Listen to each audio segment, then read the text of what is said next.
Welcome to our YouTube channel. तो चलिए जी, आज डिस्कस करते हैं 8 नवंबर का न्यूज़पेपर। और उसमें जो पहली न्यूज़ है वो ये है कि एक फिशरमैन को मार दिया गया है पाकिस्तान के द्वारा off the coast of Gujarat. अगर आप भारत का मैप देखें इस तरीके से है, इस साइड पड़ता है हमारा बे ऑफ बंगाल, बंगाल की खाड़ी, इधर अरब सागर, और भारत की इस साइड है यहाँ पर पाकिस्तान। तो जैसे ही कोई व्यक्ति यहाँ से फिशिंग करने के लिए अपनी बोट्स लेके गुजरात के कोस्ट से इस साइड चलता है पाकिस्तान की साइड, तो पाकिस्तान अथॉरिटी उनको पकड़ के उनको मार भी देती है, ये कहकर कि वो हमारे इंटरनेशनल वाटर में एंटर किया है। तो यहाँ पर यही हुआ, पाकिस्तानियों ने क्या किया, एक भारतीय को पकड़ा और उसको ओपन फायर कर दिया उसके ऊपर, ठीक है, और उसकी डेथ हो गई। अब क्या ऐसे केसेस रुक नहीं सकते? रुक सकते हैं। अब आपको पता ही है भारत और पाकिस्तान के आपस में कितनी लड़ाइयाँ हैं। तो जैसे ही कोई मौका मिलता है तो वैसे ही ये एक दूसरे को हर्ट करने की कोशिश करते हैं। आपने ये चीज़ें जम्मू कश्मीर में भी देखी होगी और हमारे बॉर्डर एरिया पे सारी जगह आपने देखी होगी, जहाँ पर भी हम पाकिस्तान के साथ बॉर्डर शेयर करते हैं। अब क्या ये चीज़ें रोकी नहीं जा सकती? रोकी जा सकती है। इसका एक सॉल्यूशन मैं बताता हूँ। अभी थोड़े दिन पहले ही एक ऐप लॉन्च की गई है, फिशर फ्रेंड मोबाइल एप्लीकेशन। इस न्यूज़ से ये रिलेटेड नहीं है लेकिन इंपॉर्टेंट है। अब फिशर फ्रेंड मोबाइल एप्लीकेशन क्या है? अगर आप भारत का नक्शा देखोगे, इस साइड यहाँ पर लाई करता है हमारा ओडिशा। यहाँ पर ओडिशा है। ओडिशा कहाँ पर लाई करेगा? बे ऑफ बंगाल के पास में, बंगाल की खाड़ी के पास में, ठीक है।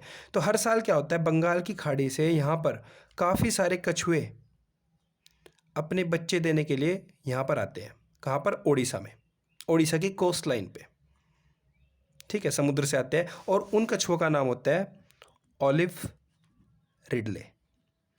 तो ऑलिव रिडले को खतरा ना हो, उनके बच्चे अच्छे तरीके से अंडों से बाहर आ जाए और उनको कोई नुकसान ना हो, इसलिए सरकार ने क्या एप्लीकेशन लॉन्च किया है? Fisher friend mobile application. यानी अगर कोई फिशरमैन यहाँ पर फिशिंग करने गया इस इलाके में, समुद्र में फिश अपनी शिप लेके गया है, तो उसको ये एप्लीकेशन क्या बता देगी? मोबाइल के अंदर ये ऐप इंस्टॉल होगी, वो क्या बता देगी कि किस इलाके में ऑलिव रिडले घूम रहा है। तो जिस इलाके में ऑलिव रिडले घूम रहा है वहाँ पर आपको अपनी शिप्स लेके नहीं जाना है, अपनी बोट्स लेके नहीं जाना है फिशिंग करने के लिए। तो अगर भारत ओडिशा की साइड इन कछुओं को बचाने के लिए ऐसी एप्लीकेशन लॉन्च कर सकती है जो कि ऑफलाइन मोड में भी काम करेगी, इंटरनेट की कोई ज़रूरत नहीं है, और इससे फिशरमैन उन कछुओं को नुकसान नहीं पहुंचा पाएंगे और वो अच्छे तरीके से यहाँ पर आके ब्रीडिंग कर सकते हैं, ठीक है भाई। तो इसी तरीके से एक सॉल्यूशन मैं बता रहा हूँ कि इस साइड भी हर एक फिशरमैन की बोट पे एक मोबाइल एप्लीकेशन लॉन्च होनी चाहिए, जिससे कि वो देख सके कि भारत का इंटरनेशनल वाटर कहाँ तक है, कहाँ तक हम भारत के इलाके में हैं। उसके बाहर जाते ही हम पाकिस्तान के इलाके में पहुँच जाएंगे और फिर हमारा खतरा बढ़ जाएगा कि पाकिस्तान हम पे फायर करे। तो इस चीज़ से मैंने ये निकालने की कोशिश की है कि जो ये एप्लीकेशन है, फिशर फ्रेंड मोबाइल एप्लीकेशन, ये ओडिशा की सरकार ने लॉन्च की है ऑलिव रिडले को बचाने के लिए, जिससे कि फिशरमैन इन कछुओं को नुकसान ना पहुंचा पाए, उनके इलाकों में ना जाए, यानी दूर दूर फिशिंग करे, इन जहाँ पर ये कछुए होंगे उस जगह पर फिशिंग ना करे। पहली बात। अब अगली जो न्यूज़ आई है, अगर इधर देखूँ मैं, एक छोटी सी न्यूज़ है, इससे आपको पता लगता है कि हरियाणा के जो होम मिनिस्टर है वो कौन है? अनिल विज। अभी क्या हुआ है, गुड़गांव के अंदर एक केस हुआ है जहाँ पर एक पार्क के अंदर गोवर्धन पूजा मनाई गई। पहले उस पार्क के अंदर मुस्लिम लोग अपना नमाज पढ़ते थे, तो कहीं ना कहीं दो धर्मों के बीच में यहाँ पर लड़ाई हो रही है। तो अनिल विज जो कि एक होम मिनिस्टर है, होम मिनिस्टर का क्या काम होता है कि किसी भी राज्य के अंदर अगर कोई खलबली मच रही है, कोई कॉम्युनल डिस्प्यूट चल रहा है, कॉम्युनल यानी दो धर्मों के बीच में कोई डिस्प्यूट चल रहा है, तो उसको कंट्रोल करे, तो वो किसका काम होता है? होम मिनिस्टर का। तो ऐसे हर एक स्टेट में होम मिनिस्टर होते हैं और पूरे भारत का भी एक होम मिनिस्टर होता है, जिसका नाम आज के समय में कौन है? अमित शाह। तो ऐसे हरियाणा के होम मिनिस्टर कौन है? अनिल विज। तो इसको ये बताने की कोशिश की है मैंने। अगली बात यहाँ पर आई है, भोपाल गैस ट्रेजेडी। इस व्यक्ति की मृत्यु हो चुकी है और इसको मृत्यु के उपरांत पद्मश्री दिया जाएगा। अब कई सारे अवार्ड होते हैं, पद्मश्री, पद्म भूषण, पद्म विभूषण, ठीक है। तो उनमें से पद्मश्री किसको दिया जाएगा? इस व्यक्ति को दिया जाएगा, क्योंकि इसने काफ़ी सारी डिमांड करी थी कि जो लोग 1984 में भोपाल गैस ट्रेजेडी में जिनकी डेथ हुई, उनको प्रॉपर मेडिसिन और प्रॉपर रिहेबिलिटेशन प्रोवाइड की जाए, यानी उन्हें पैसे दिए जाए क्योंकि उनका इतना नुकसान हुआ है। तो इसने काफ़ी ज़्यादा लड़ाई करी थी, संघर्ष किया था। लगभग 30 साल हो चुके हैं इस बात को, ज़्यादा ही हो चुके हैं। तो इनके लिए इसने संघर्ष किया था, तो मरणोपरांत इनको क्या दिया जाएगा, पद्मश्री दिया जाएगा। अब बात है, नाम है इनका अब्दुल जब्बर, ठीक है, इसको जब्बर भाई भी कहते हैं वहाँ पर। लेकिन हमारे लिए जो इम्पोर्टेंट बात है वो ये है, कई बार क्वेश्चन में पूछा गया है कि कौन सी गैस थी जिससे वहाँ पर इतने लोगों की मृत्यु हुई थी। तो वो गैस थी हमारी मिथाइल आइसोसाइनेट। तो ये बहुत इंपॉर्टेंट है, इसको आप याद कर लीजिए। मिथाइल आइसोसाइनेट वो गैस थी जिससे 1984 में भोपाल गैस ट्रेजेडी में इतने लोगों की मृत्यु हुई थी।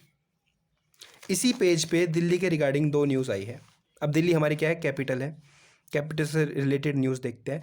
एक तो एयर क्वालिटी इंडेक्स, और यहाँ पर क्या बात हुई है कि यमुना का जो पोल्यूशन लेवल है वो बहुत बढ़ चुका है। देखिए दोनों बातें पोल्यूशन से रिलेटेड है, लेकिन जो आज के समय में जो मेन फोकस रहता है वो है एयर क्वालिटी इंडेक्स। आप लोग देख रहे होंगे, अभी अभी दिवाली गई है, इतने पटाखे छोड़े गए, ठीक है, उससे पोल्यूशन होता है। बाकी काफ़ी चीज़ें हैं जिनसे पोल्यूशन होता है। ये तो एक छोटा सा इवेंट था, लेकिन जैसे कि किसान अपनी फसलें बाद में जलाते हैं, जो जिसको स्टबल बर्निंग कहते हैं। स्टबल बर्निंग यानी अपने जो बची हुई फसलों का जो रेजिडुअल होता है उसको बाद में जला देते हैं, ठीक है, उसको स्टबल बर्निंग कहते हो। तो उससे भी काफ़ी सारे पार्टिकल्स इन्वायरमेंट में आते हैं, उससे भी पोल्यूशन बढ़ता है। तो एयर क्वालिटी इंडेक्स खाली पटाखों की वजह से नहीं, बल्कि कई और चीज़ों से है।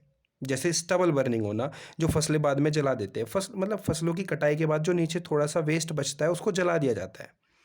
अब उसके अल्टरनेट भी बताऊंगा। ये एयर क्वालिटी इंडेक्स क्या है वो भी बात करते हैं। और यहाँ पर क्या है, सीवियर कैटेगरी में है दिल्ली का। अब देखिए क्या होता है एयर क्वालिटी इंडेक्स। एक मिशन लॉन्च होता है, स्वच्छ भारत अभियान। स्वच्छ भारत का इरादा, आपने सुनी होगी ये लाइन। तो 2014 में लॉन्च किया गया, मोदी सरकार ने किया था।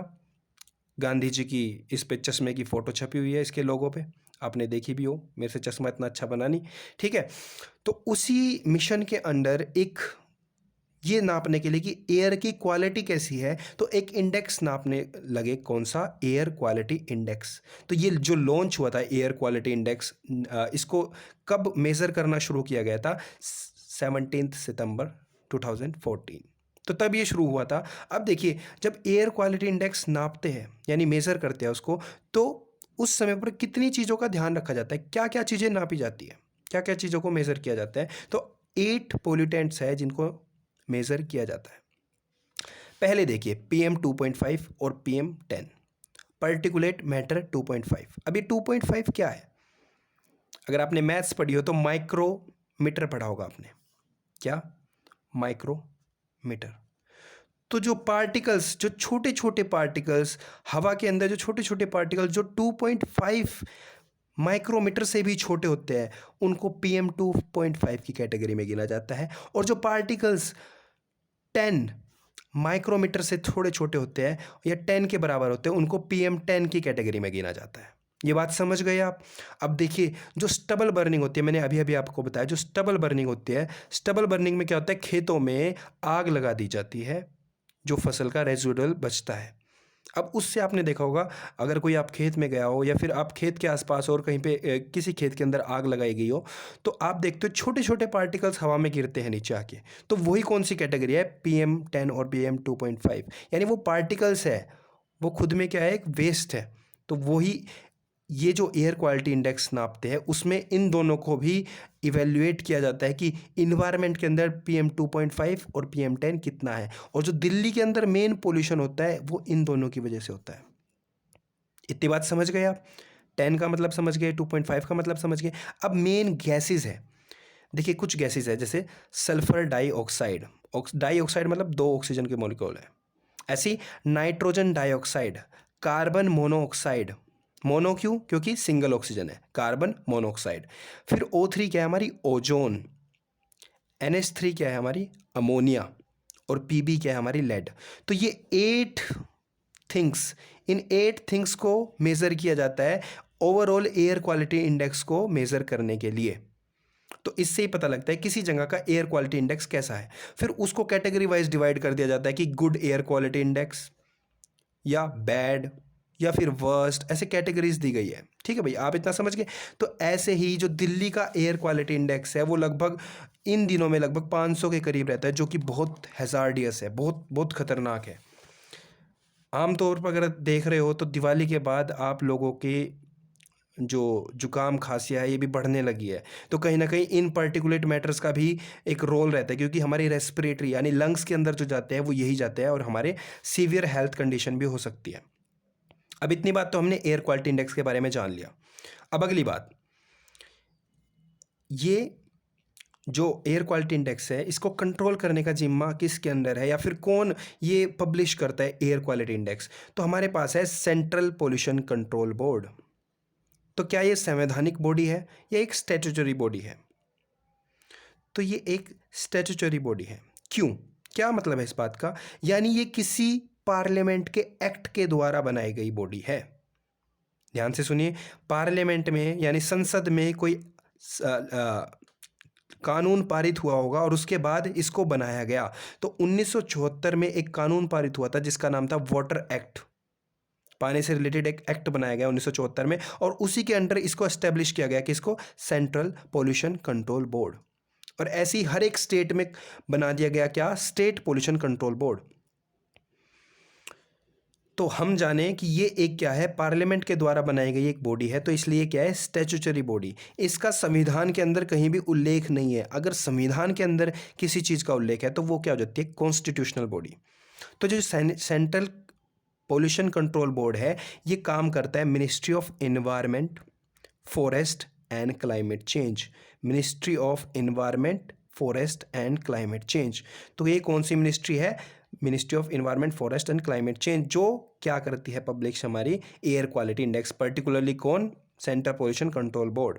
अब अगली बात, क्या इसको पानी के लिए, पानी के कानून के रिलेटेड ही है? नहीं, ये क्या है, पोल्यूशन को कंट्रोल करेगा। कहाँ कहाँ, एक तो वाटर के लिए तो यहाँ पर एक्ट आ गया, फिर एक एक्ट पारित हुआ था एयर एक्ट 1981।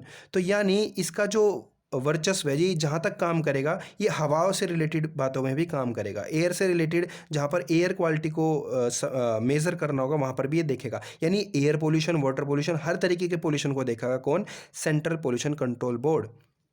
ठीक है, तो इसलिए ये यहाँ पर एयर क्वालिटी इंडेक्स को भी मेज़र करने में हेल्प करता है। अगली बात, इन दोनों ने मतलब हर एक स्टेट के पोल्यूशन कंट्रोल बोर्ड और सेंट्रल पोल्यूशन कंट्रोल बोर्ड ने मिलकर एक मिशन लॉन्च किया है जिसका नाम है नेशनल एयर मॉनिटरिंग प्रोग्राम। यानी ये एयर को मॉनिटर करेगा लगभग 240 सिटीज़ में, देखेगा वहाँ पर एयर क्वालिटी कैसी है। तो इस वाली चीज़ से हमने ये बातें जानने की कोशिश की है कि अभी इमरजेंसी कंडीशन है कहाँ पर, दिल्ली में। कारण क्या क्या है, एक तो स्टबल बर्निंग, फसलों का बाद में जला देना उनको, एक जो हमारे क्रैकर्स, पटाखे छुटे हुए हैं। और ये पता कैसे लगा कि फसलों के जलने से पोल्यूशन बढ़ रहा है? नासा की इमेजनरी, नासा की सैटेलाइट्स होती है जो बताती है कि पंजाब, हरियाणा और उत्तर प्रदेश, इन 3 राज्यों में 1 नवंबर से 6 नवंबर के बीच काफ़ी सारे यानी 21,000 लोगों ने लगभग अपनी फसलें जलाई है। तो काफ़ी सारा प्रदूषण इस बात से फैलता है। अब दिल्ली सरकार क्या कर रहा है, दिल्ली सरकार आज के समय में बायो डिकम्पोजर सॉल्यूशन डाल रहा है। यानी ऐसा सॉल्यूशन बनाया है कि जो फसलों में डालेंगे वो फसलों को जलाने की ज़रूरत ही नहीं पड़ेगी। यानी फसलों का जो रेजिडुअल होता है, नीचे मटेरियल बच जाता है, वेस्ट बच जाता है, उसको जलाने की ज़रूरत नहीं पड़ेगी। ये सॉल्यूशन डाला जाएगा और वो अपने आप ही गल जाएगा, वो मिट्टी में ही मिल जाएगा। आज के समय पर ये एयर क्वालिटी इंडेक्स है जो कि सीवियर कैटेगरी में है। तो इस चीज़ से हमें पता लगा कि Delhi is a gas chamber right now. तो इस चीज़ से हमने ये सारी बातें जानने की कोशिश की है। अब सेंटर में, न्यूज़पेपर के सेंटर में जाके एक आर्टिकल है, अगर आपने देखा हो ये वाला article, fuel price optics, fuel prices क्यों इतने इंक्रीज हो रहे हैं। तो मैं आपको शॉर्ट में बता देता हूँ क्या चक्कर चल रहा है। कभी कहते हैं सरकार ने इतने रेट कट कर दिया, तो वो आपको पता होना चाहिए एज ए सिटीजन। देखिए, जो ऑयल का प्राइस है भारत में वो 3 चीज़ों पे डिटरमाइन होता है। एक तो क्रूड प्राइस यानी कच्चे तेल का क्या भाव है, एक एक्साइज ड्यूटी जो कि सेंट्रल गवर्नमेंट लगाती है, और एक वैट, वैल्यू एडिड टैक्स, जो कि स्टेट गवर्नमेंट लगाती है। इसको ऐसे समझिए, अगर बाहर से कच्चा तेल आ रहा है तो उस कच्चे तेल का पहले जो इंटरनेशनल मार्केट में प्राइस है वो देखा जाएगा। अगर इंटरनेशनल मार्केट में यानी अंतर्राष्ट्रीय बाजार में उसका रेट कम है कच्चे तेल का, तो भारत में भी जो फाइनल तेल बिकेगा वो कम रेट्स पे बिकेगा। लेकिन इस समय इंटरनेशनल मार्केट में काफ़ी हाई रेट हो चुका है कच्चे तेल का, लगभग $80 पर बैरल। और ये पिछले साल था लगभग $20 पर बैरल। तो लगभग 4 से 5 गुना ये रेट बढ़ चुका है, तो इसलिए यहाँ पर रेट अब हाई है। लेकिन दो और कारण है। यहाँ पर क्या होता है, जैसे ही पेट्रोल आता है या डीजल आता है उस पर एक्साइज ड्यूटी लगाती है कौन? Central government. तो सेंट्रल गवर्नमेंट भी यहाँ पर टैक्स लगा रही है, और उसके बाद जब वो एक स्टेट में पहुँच जाता है, फॉर एग्जांपल यूपी, हरियाणा, किसी भी स्टेट में, तो वो स्टेट अपना खुद का टैक्स लगाती है, जिसको वैल्यू एडिड टैक्स कहते हैं। तो इस तरीके से अगर क्रूड ऑयल मान लो 40 रुपये का आया, बाहर से रुपये का 1 लीटर आया, और यहाँ पर सेंट्रल गवर्नमेंट ने 30 रुपये लगा दिया अपना टैक्स, ठीक है, और यहाँ पर 20 रुपये लगा दिया स्टेट गवर्नमेंट ने अपना टैक्स, तो बन गया कितना? पूरा 100 रुपये। तो आया था कच्चा तेल 40 का, लेकिन टैक्सेस लगा दिए दोनों ने, सेंट्रल गवर्नमेंट ने भी और स्टेट गवर्नमेंट ने भी। लेकिन आज के समय में क्या हो रहा है, क्योंकि यूपी में इलेक्शन आने वाले हैं, सरकार को पता लग गया इलेक्शन में हार जाएगा अगर ऐसे ही तेल के दाम ज़्यादा रहे। क्योंकि देखिए पेट्रोल और डीजल बहुत मेन है, क्योंकि डीजल से ही सारे ट्रकों में सामान जाता है, ट्रकों में ही हमारे फूड प्रोडक्ट्स जाते हैं, सब्जियां जाती है। अगर डीजल का रेट ही हाई है तो ये सारी चीज़ें महंगी हो जाएगी। तो सरकार को अभी महंगाई को घटाने के लिए तेल का प्राइस कम करना पड़ा। इंटरनेशनल मार्केट में रेट हाई है, तो सरकार क्या करिए, सेंट्रल गवर्नमेंट ने, मोदी सरकार ने दिवाली की रात को 10 रुपये घटा दिए किस पे? हमारे डीजल पे, और 5 रुपये घटा दिए किस पे? हमारे पेट्रोल पे। तो ये तो घटाया है किसने? सेंट्रल गवर्नमेंट ने। 10 रुपये किस पे? हमारे डीजल पे, और 5 रुपये पेट्रोल पे। फिर क्या हो रहा है, स्टेट्स भी अपनी अपनी स्टेट्स में सब रेट घटा रहे हैं। अभी देखिए सेंट्रल गवर्नमेंट में कौन है? बीजेपी। तो जिन राज्यों में बीजेपी है, जैसे कि हमारा कौन? हमारा यूपी, हरियाणा, तो इन्होंने, आपने सुना होगा एकदम से क्या करा है, इन स्टेट्स ने भी वैट घटा दिया है, इन्होंने स्टेट में भी रेट कट कर दिया है, क्योंकि बीजेपी सेंटर में है, उसकी सुननी पड़ेगी स्टेट में। लेकिन कुछ राज्य है जैसे कि पंजाब ने अब घटाए आके 2-3 दिन बाद। क्यों? क्योंकि मोदी सरकार ने जैसे ही सेंटर में और अपनी दूसरी स्टेट्स में जहाँ पर उनकी सरकार है वहाँ पर रेट घटवा दिए, तो फिर पंजाब के ऊपर प्रेशर बन गया, जहाँ पर बीजेपी की गवर्नमेंट नहीं है, कि उन्हें भी वैट घटाना पड़ा।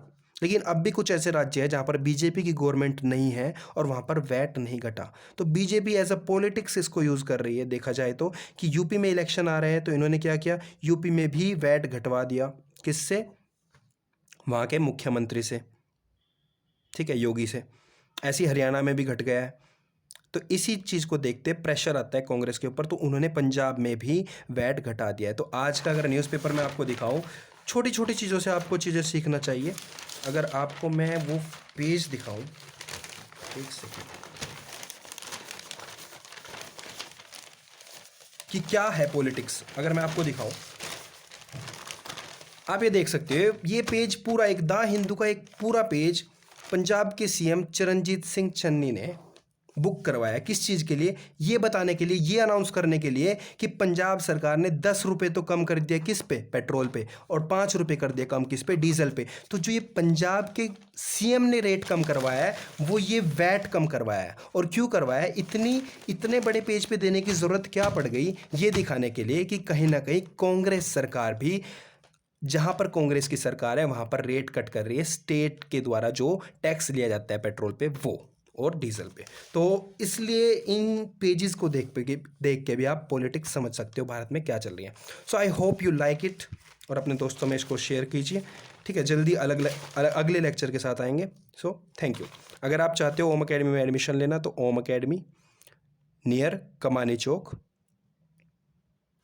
यमुनानगर, ठीक है। किसी को कॉन्टैक्ट नंबर चाहिए तो 9996075211, और आप इसी भी नंबर पे कॉल कर सकते हो, ठीक है। और थैंक यू।